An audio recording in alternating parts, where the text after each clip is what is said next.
My name is Sarah, and I am 37 years old. The day I walked into my own funeral and saw my husband standing at the casket holding hands with a woman wearing my grandmother's sapphire necklace was the day I understood that some people don't wait for you to die before they start dividing up your life. And sometimes the only way to come back from the dead is to let them think you're gone long enough to see who they really are. Before we dive into the secret I've carried for all these years, please take a second to subscribe to the channel, hit the like button, and drop a comment below guessing what the final twist will be. Now, where were we? I need to take you back 6 months before that moment, back to when I was still Sarah Mitchell, happily married for 12 years to a man named David who I genuinely believed loved me, living in a comfortable suburb outside of Portland, Oregon, working as a pediatric nurse and thinking my biggest problem was deciding whether we should finally start trying for kids or take that trip to Italy we'd been planning for years. My life was ordinary in the best possible way, the kind of ordinary that people build carefully over time with small decisions and daily kindnesses, and I had no idea how fragile ordinary was until the day my great-aunt Vivian died and left me $11 million that I didn't know existed from a technology investment she'd made in the 1990s that had grown exponentially over decades.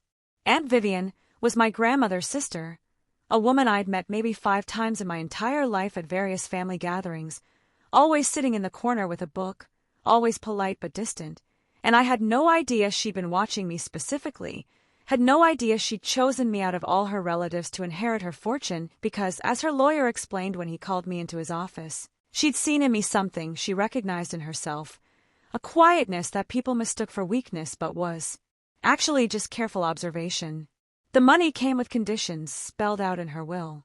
I had to keep the inheritance confidential for 6 months, telling no one including my husband, while I worked with her financial advisors to understand the portfolio and make decisions about the foundation she wanted me to establish in her name, focusing on literacy programs for underserved communities.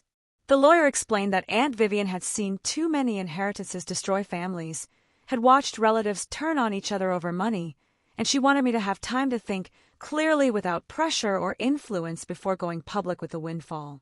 I thought the condition was strange, maybe even paranoid, but I signed the confidentiality agreement because $11 million bought her the right to make strange requests. And besides, 6 months wasn't that long to keep a secret from David. We'd been married for over a decade and we told each other everything. So what was half a year of strategic silence? Except keeping that secret was harder than I expected. Not because I wanted to tell David, but because the secret started changing how I saw everything.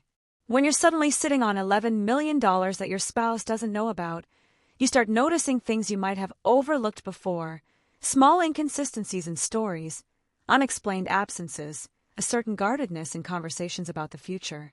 David started working late more often, which wasn't unusual because he was a project manager at a construction firm, and they were in the middle of a big development. But he also started showering immediately when he got home, which was new, and he'd take his phone with him into the bathroom, which was newer, and when I asked casual questions about his day, he'd give me answers that felt rehearsed, polished, just detailed enough to be believable, but not detailed enough to be verifiable.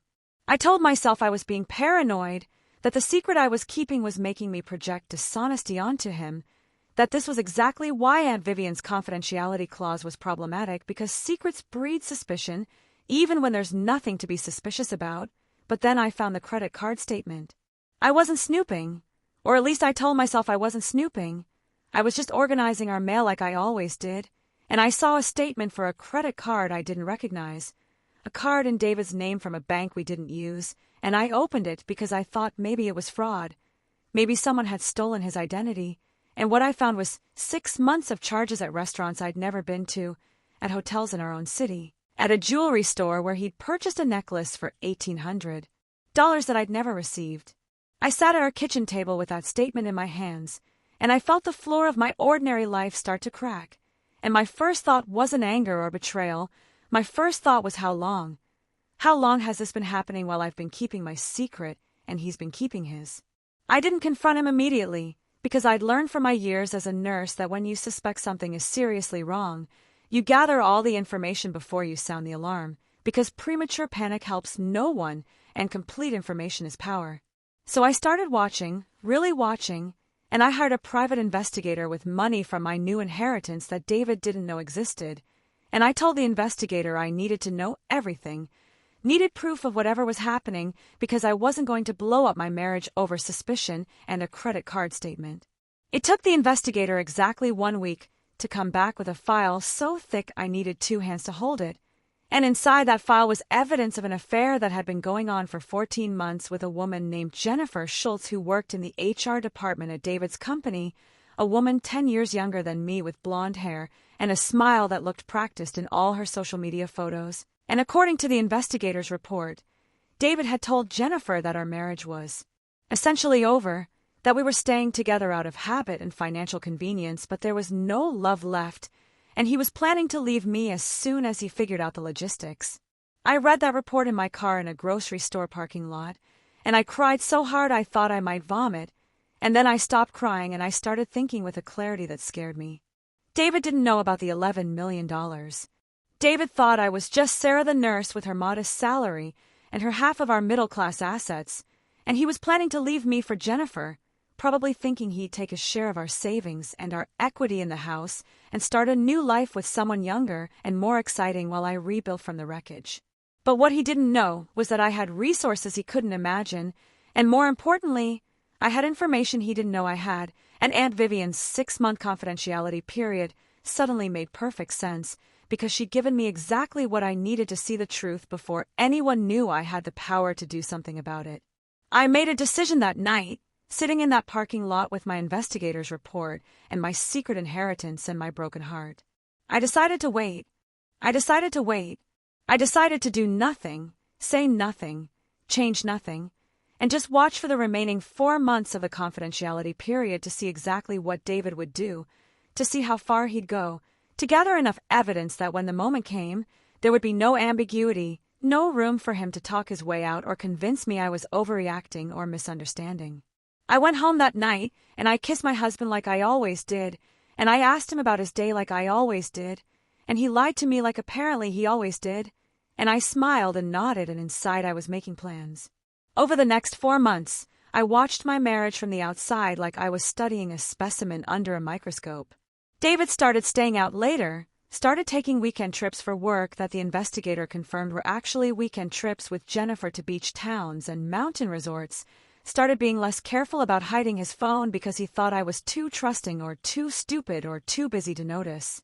I found out through the investigator that he told Jennifer he was going to ask me for a divorce right after the holidays because he didn't want to ruin Christmas, which was darkly funny because he was already ruining everything. He just didn't want the inconvenience of dealing with it during the festive season. I found out he'd been looking at apartments, found out he'd consulted with a divorce attorney, found out he'd calculated exactly how much he thought he'd get in the settlement based on our current assets, not knowing that our assets were about to look very different once my confidentiality period ended. But the thing that broke me, the thing that made this whole situation shift from betrayal into something darker, was discovering that Jennifer knew about me, knew I existed, knew David was married and didn't care. In fact, according to text messages the investigator had obtained, Jennifer thought it was romantic, thought David was noble for staying with his boring wife out of obligation while his heart belonged to her, and she'd been pressuring him to leave me faster, to stop wasting their time, to choose happiness over duty.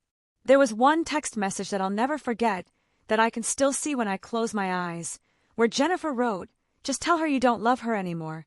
Rip off the Band-Aid. She'll survive and we can finally start our real life together."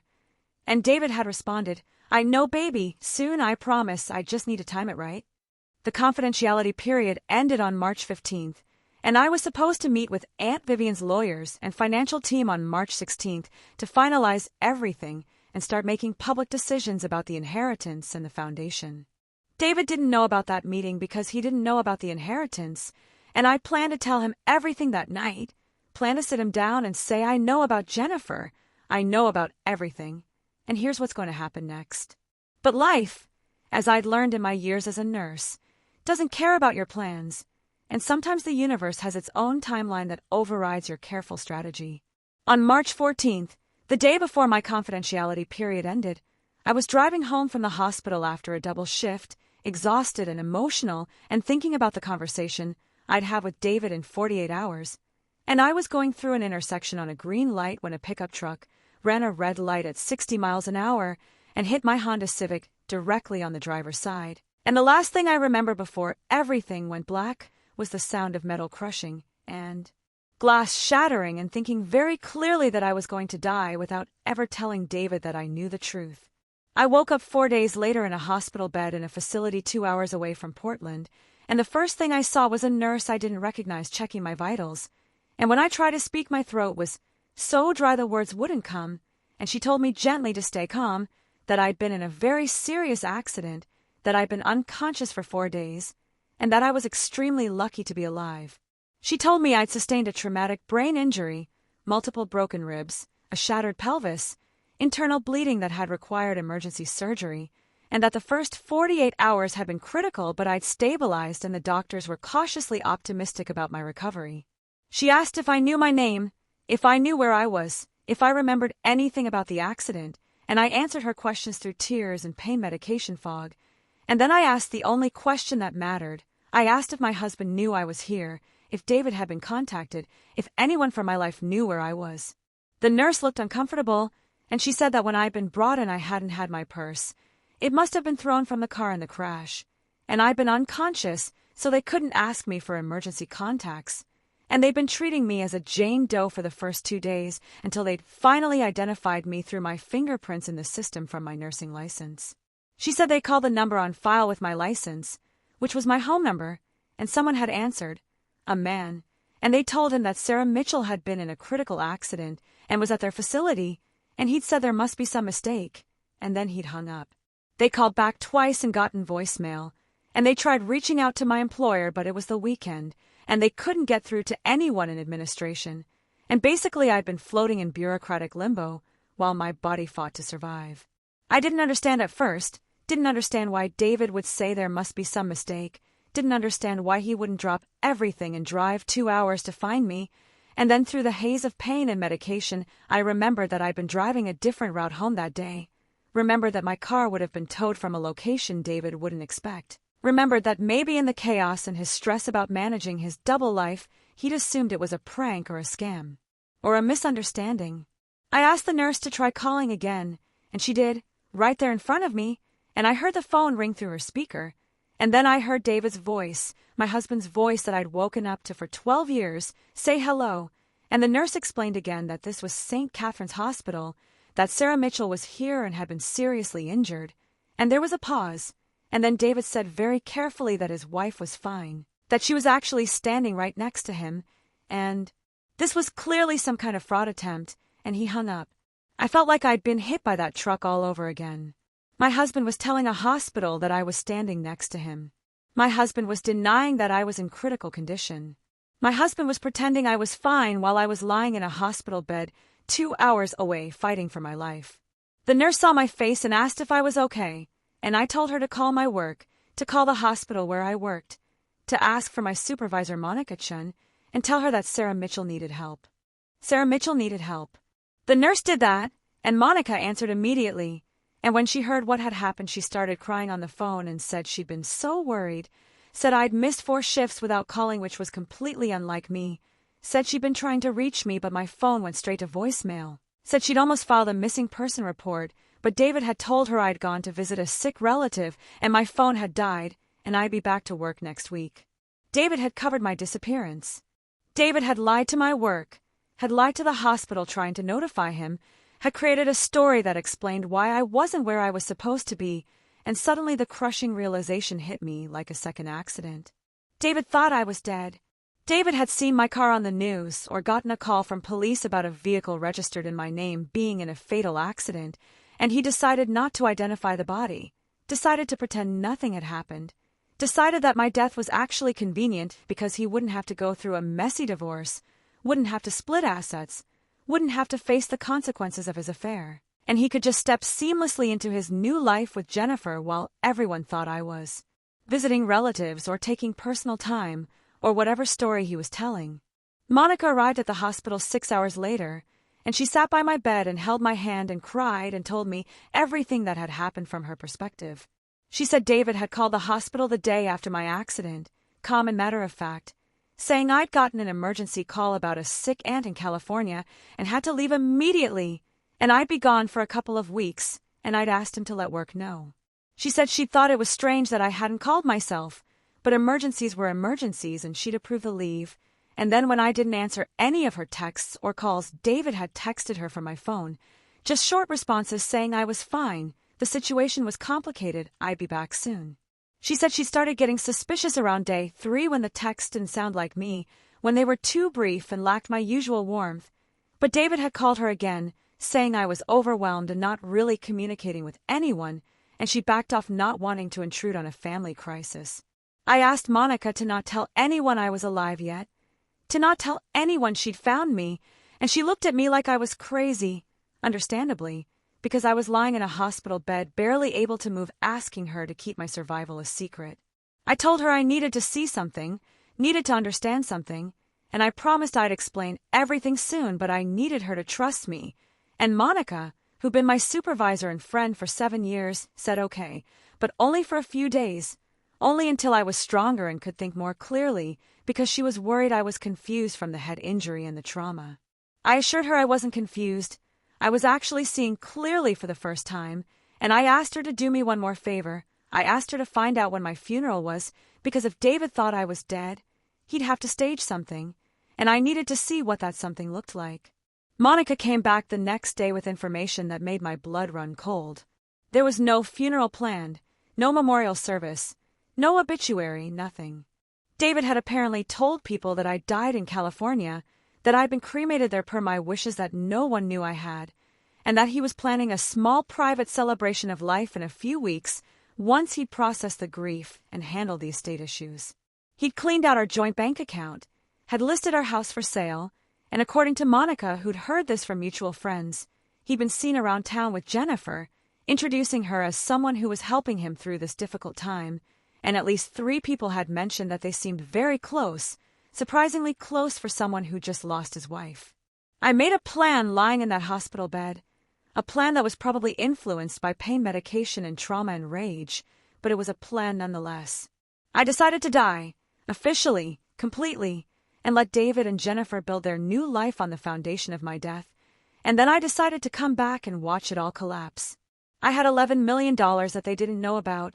I had Aunt Vivian's lawyers who were legally bound to help me, and I had a husband who'd rather let me die than face the consequences of his choices, and I decided that if he wanted me dead, I'd give him dead, at least for a little while. The logistics were complicated but not impossible. With Monica's help and the cooperation of the hospital's administration, once I explained the situation, we created a paper trail that showed Sarah Mitchell had died from her injuries on March 18th, 4 days after the accident. We filed the death certificate through proper channels. We had a doctor who understood the situation sign off on the paperwork, and we made it official. My body, according to records, had been cremated at my family's request.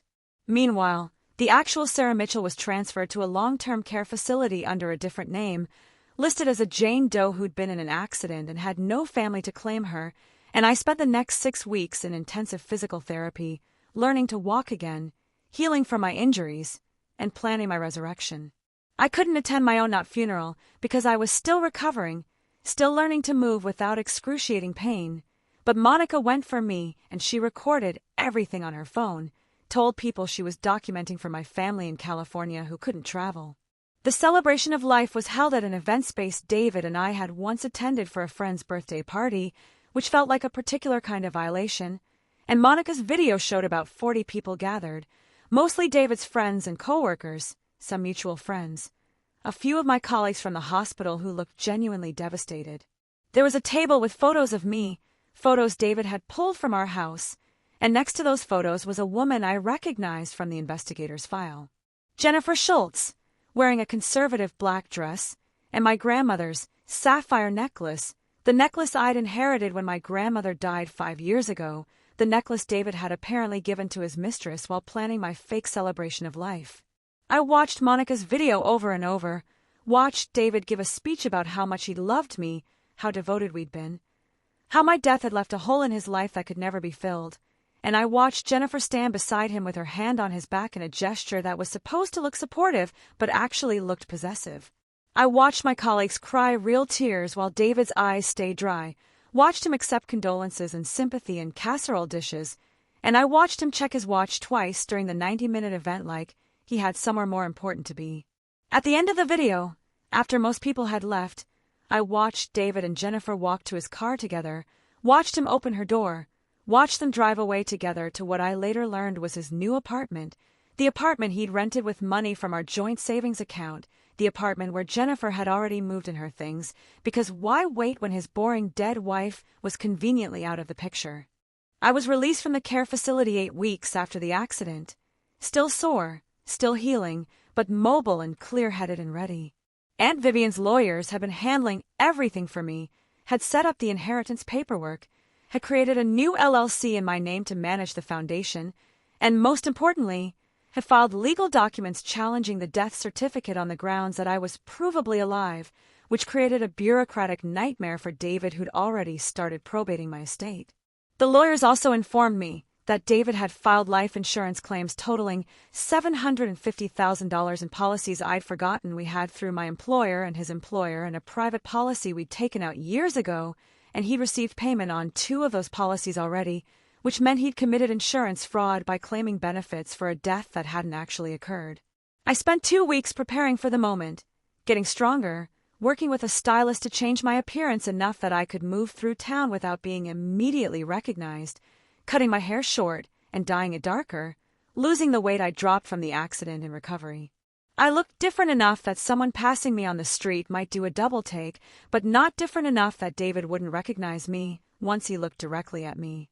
Aunt Vivian's lawyers helped me understand all my legal options, and they were prepared to pursue criminal charges for the insurance fraud and the theft from our joint accounts and a dozen other violations, but I told them I wanted to wait, wanted to do this my way first, wanted David and Jennifer to see me before the legal system crushed them, because I needed them to know that their new life built on my death was built on sand.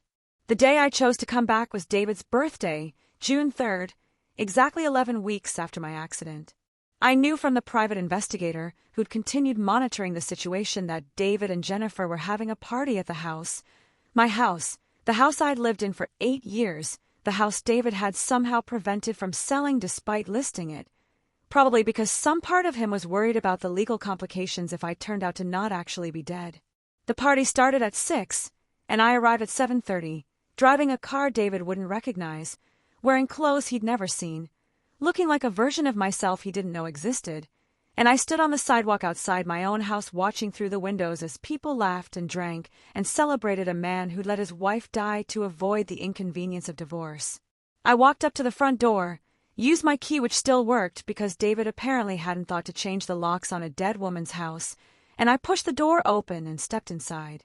The party noise was coming from the backyard, and I walked through my living room that had been rearranged with Jennifer's furniture, through my kitchen that had Jennifer's decorative towels hanging on the oven, through the French doors onto the back patio where 40 people were gathered around a fire pit, and I just stood there until someone noticed me. The first person to see me was Jennifer's sister, who I recognized from social media, and she looked at me with polite confusion like, who is this woman who just walked in? And then her face went white, and she dropped her drink and she screamed. Everyone turned, everyone looked, and I watched David's face go through expressions so fast I could barely track them. Confusion, recognition, disbelief, terror, and then something I wasn't expecting, anger. He didn't rush to me, didn't cry with relief, didn't express any of the emotions a husband might feel seeing his wife alive after believing her dead for 11 weeks. He looked angry, and Jennifer, standing next to him wearing my grandmother's necklace and a summer dress in my backyard at my house, she saw me and she screamed, a high-pitched sound of pure horror, and she stumbled backward and fell into the fire pit, not into the flames but against the stone edge, and suddenly everyone was moving, everyone was shouting, and I just stood there watching the chaos I'd created by having the audacity to not actually be dead. David pulled Jennifer away from the fire pit, and she was crying hysterically, saying that's not possible, she's dead, she's dead, how is she here? And David was trying to calm her down, but he was also staring at me with an expression I'd never seen on his face before, something between fury and calculation, and I realized he was trying to figure out his next move, trying to determine if he could salvage this somehow. I walked forward, and the crowd parted, 40 people silent and staring, and I stopped in front of David and Jennifer, and I said very calmly, "Hi, honey, Sorry, I'm late to your birthday party. I was busy being a dad.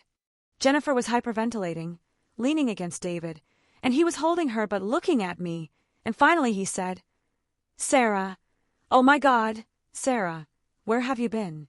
The hospital told us you died. They called and said you died from your injuries. We had a memorial service. We've been grieving. How is this possible? And I almost admire the performance, almost believed he believed his own story. And I said, That's interesting, David, because the hospital told me that they called you the day after my accident, and you said there must be some mistake.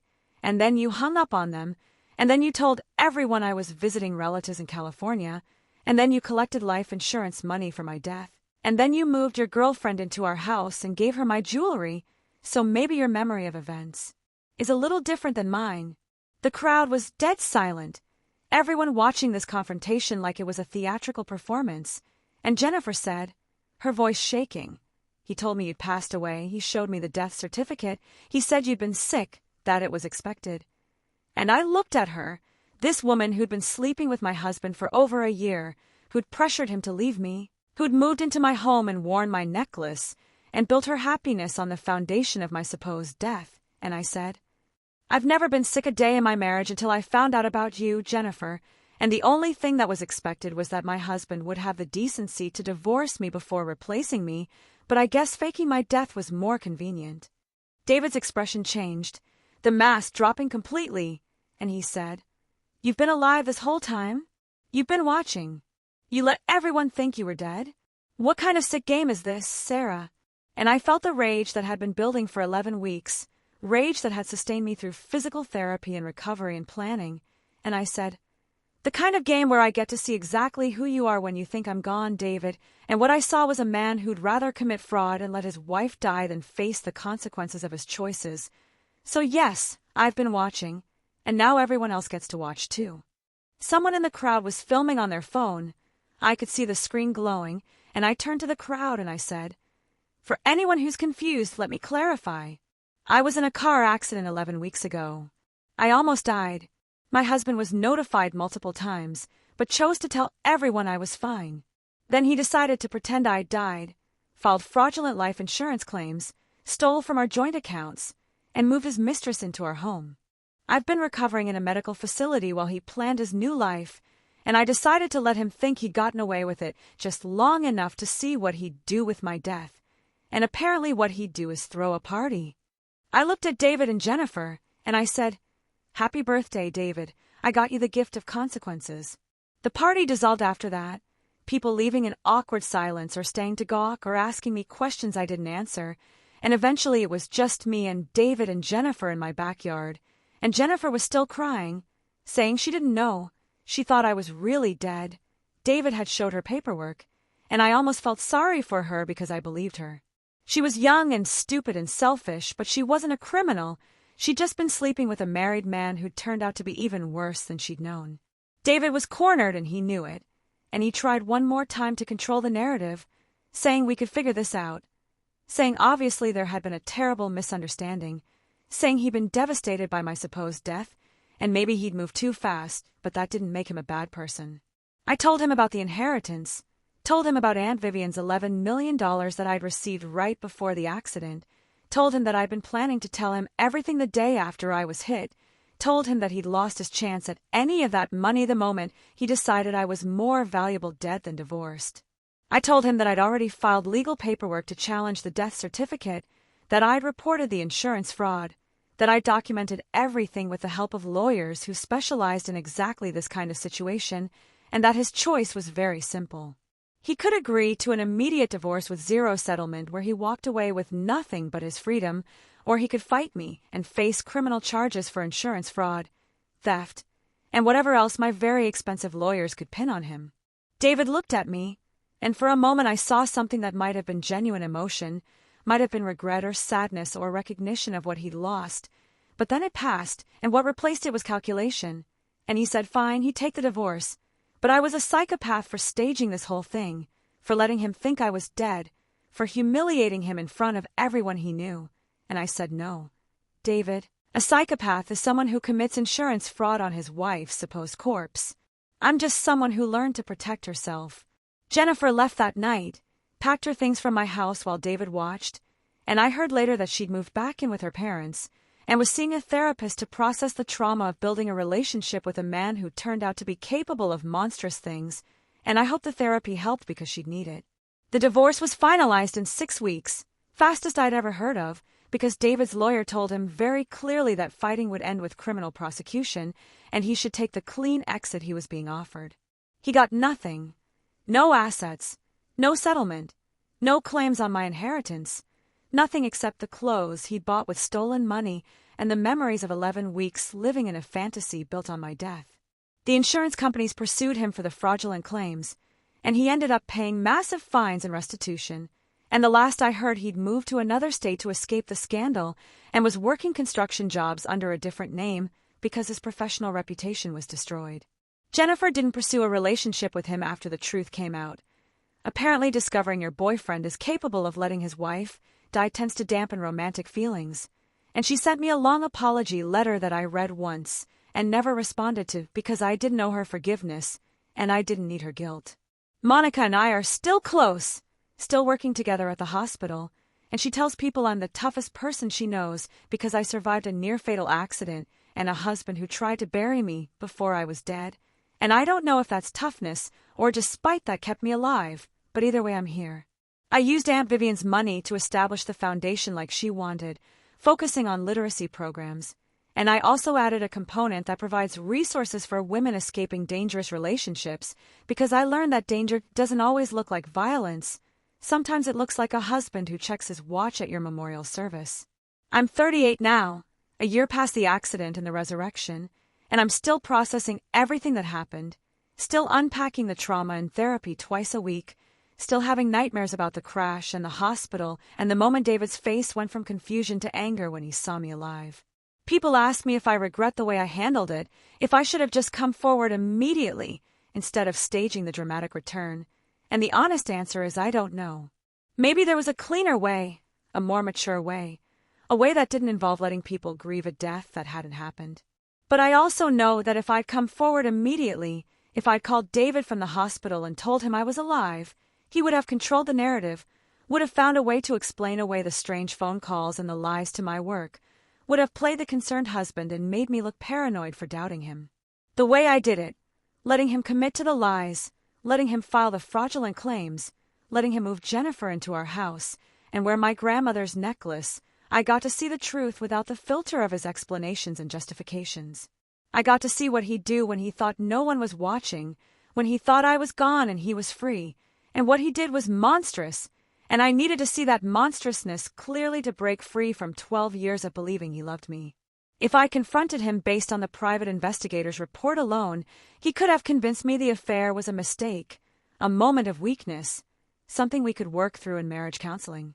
But a man who lets his wife die, who profits from her death, who celebrates his birthday with his mistress in his dead wife's backyard, that's not a mistake. That's a fundamental deficiency of character, and seeing it clearly gave me the strength to walk away without looking back.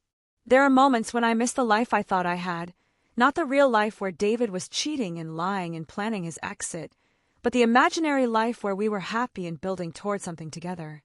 I grieve that imaginary marriage sometimes, grieve the future I thought we'd have, the kids we might have raised, the old age we might have shared. But then I remember that none of that was real.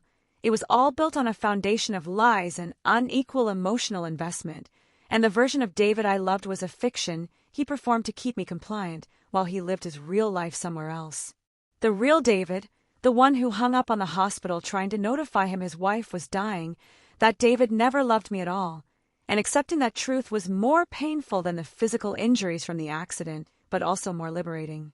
I've started dating again, carefully, very carefully, and I'm learning to recognize red flags I ignored with David, learning to trust my instincts when something feels wrong instead of explaining it away. I told my therapist that I feel like I died in that accident and came back as someone different, someone harder and more cautious, and she said that's not death, that's growth. That's what happens when you survive something that should have killed you and you decide to live differently on the other side. I'm not sure if I'm harder or just clearer, not sure if my caution is wisdom or trauma response, but I'm alive and free, and I wake up every day in a house I bought with Aunt Vivian's money in a neighborhood where no one knows my story. And that feels like success even when it feels lonely. The foundation is thriving, helping hundreds of kids learn to read, helping women leave relationships where they're not valued. And every time I sign a check or approve a grant, I think about Aunt Vivian watching from whatever comes after this life. And I hope she's proud of what I've built from the inheritance and the pain. I think about her often. This woman I barely knew who saw something in me worth saving, who structured her gift in a way that gave me time to see the truth before anyone could take advantage of me. And I wonder if she knew somehow that my marriage was built on lies, if she'd seen something in David during those 5 brief family gatherings that I'd missed in 12 years of marriage.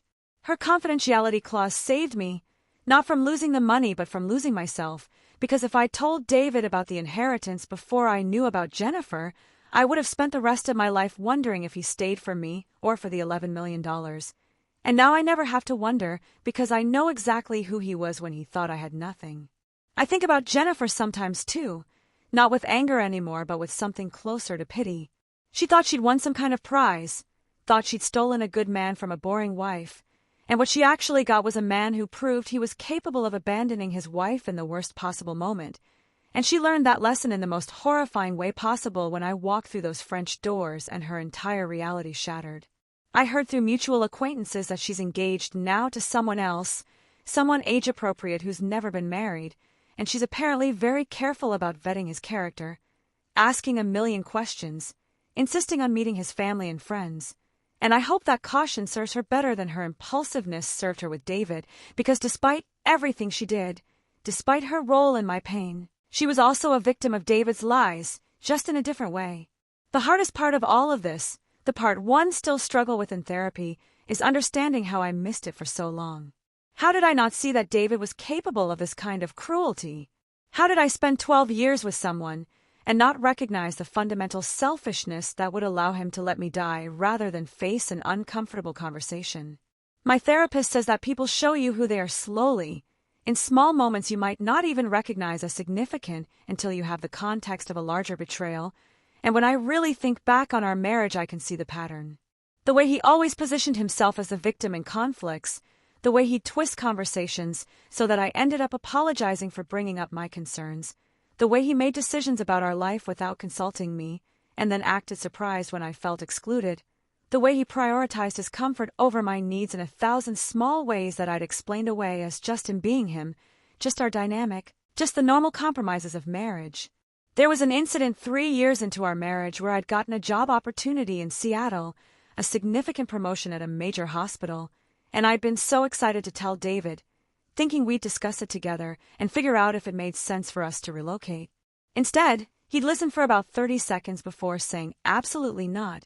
He wasn't moving to Seattle, his career was here, his friends were here, and if I wanted to prioritize my job over our marriage, then maybe I should think about what that said about my commitment.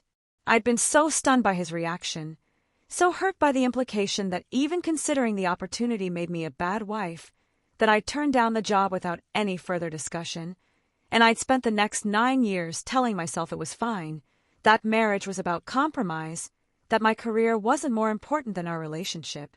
But looking back now with clear eyes, I can see that David never compromised on anything that mattered to him, that the sacrifices in our marriage only ever went one direction, and that pattern trained me to be small, to want less, to accept whatever he was willing to give and be grateful for it.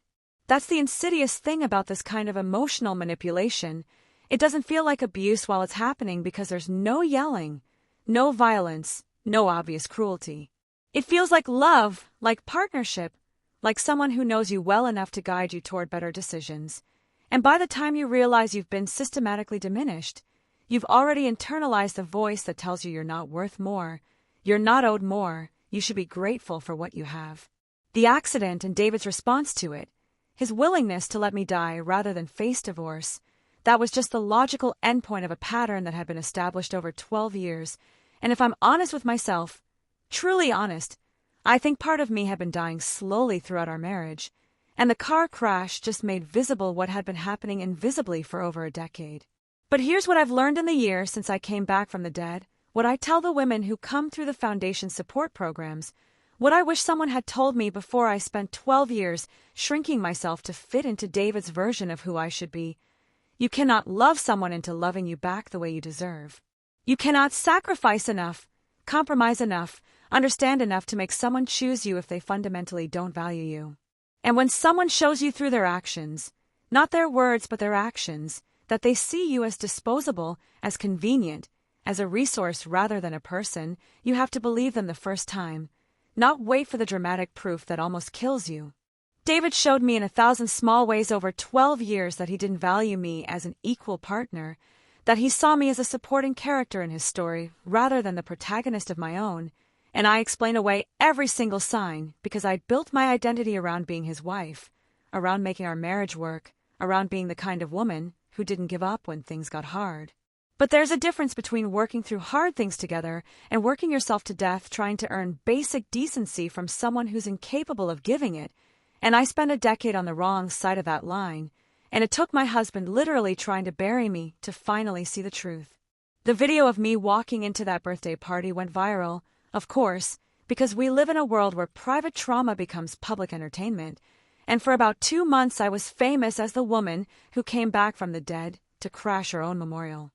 The video had been posted by one of David's co-workers who'd been at the party, and it spread across social media with captions like, "Wife returns from dead to expose cheating husband," and "When she finds out you moved on too fast."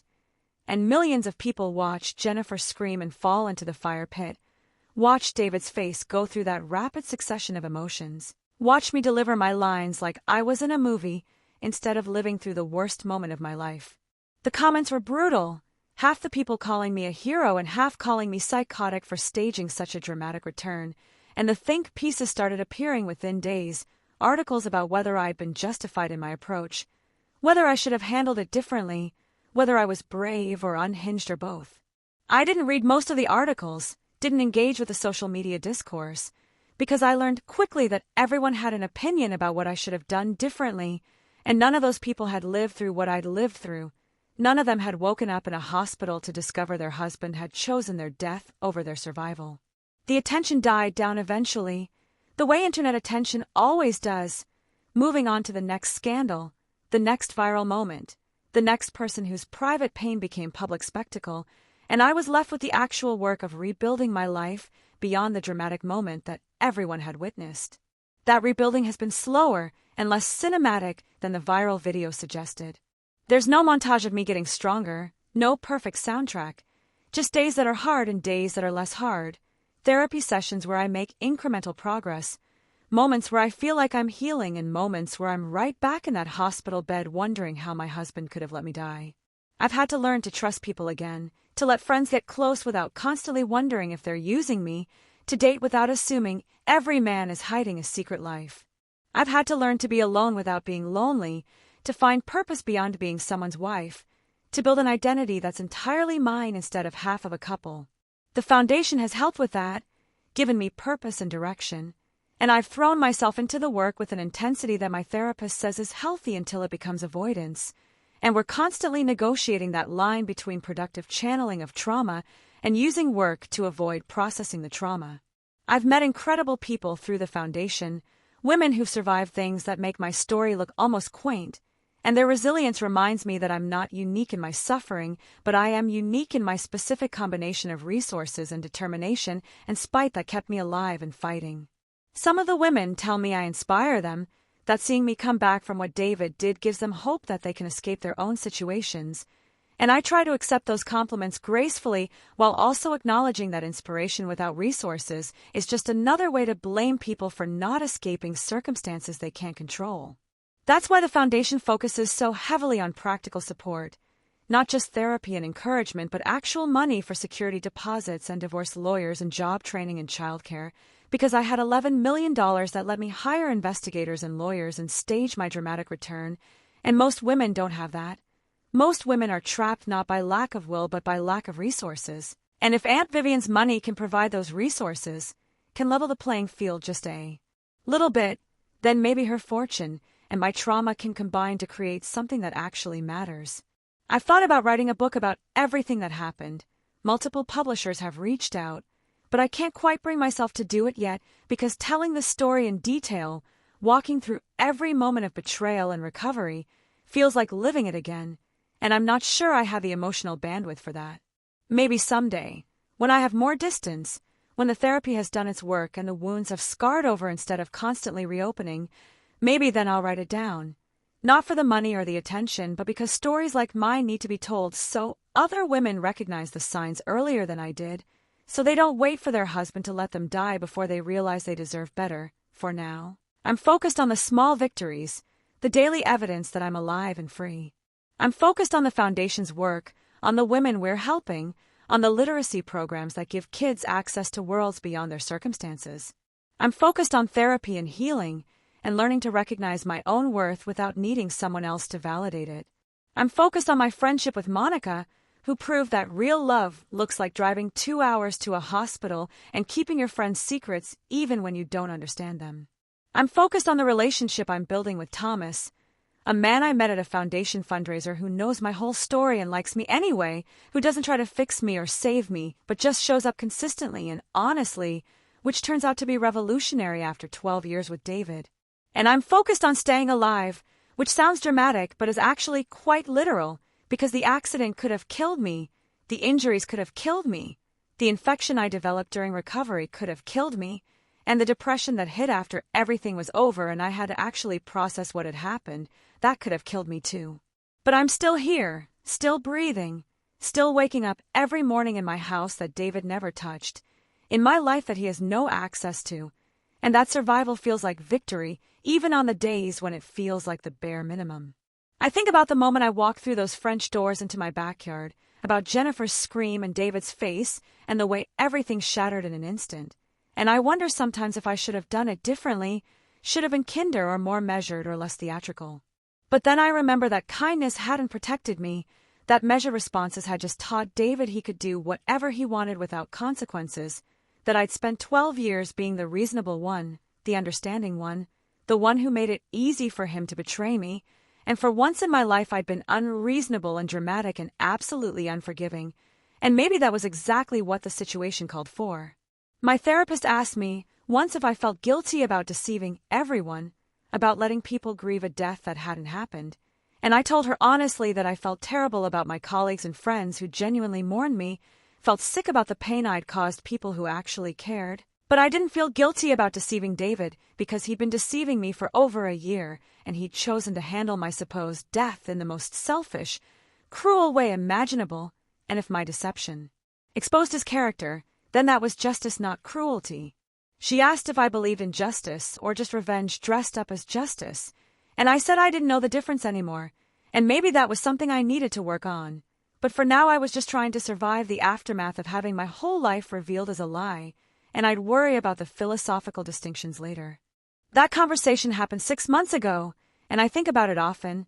Think about the line between justice and revenge, between protecting yourself and punishing others, between standing up for yourself and becoming the kind of person who stages elaborate traps for dramatic reveals. I don't have clear answers, don't have a neat moral conclusion to wrap around this story like a bow, because life isn't neat and trauma doesn't resolve itself with clarity, and the best I can say is that I did what I needed to do to survive, and maybe it was messy and maybe it was too much, and maybe I'll regret the specifics someday, but I don't regret being alive, don't regret knowing the truth, don't regret walking away from a man who proved he'd rather have me dead than have to face who he really was. If this story left you speechless, smash that like button right now. Tell me in the comments, was justice served, or did I go too far? And don't forget to subscribe. You won't want to miss next week's chilling confession.